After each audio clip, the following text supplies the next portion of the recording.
एकदा एक कावळा आणि एक सारस पक्षी जंगलात मित्र होते. एके दिवशी कावळ्याने सारस पक्षीला घरी जेवायला बोलावलं.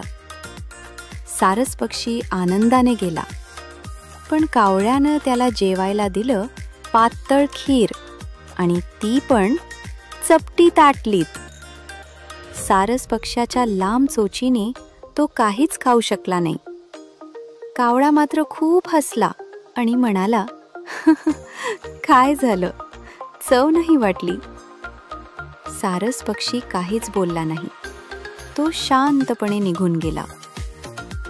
दुसऱ्या दिवशी सारस पक्षाने कावळ्याला आपल्या घरी बोलावलं.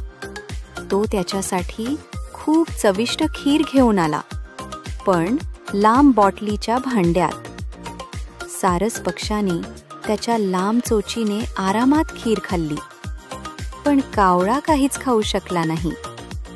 कावळा चिडला आणि म्हणाला, हे बरोबर नाही. सारस पक्षी हसत म्हणाला, मित्रा, जसं तू वागलास तसंच मी केलं. शिकवण जसं आपण इतरांसोबत वागतो तसंच वागणं आपल्यालाही परत मिळतं. म्हणून नेहमी आदराने आणि प्रेमाने वागावं.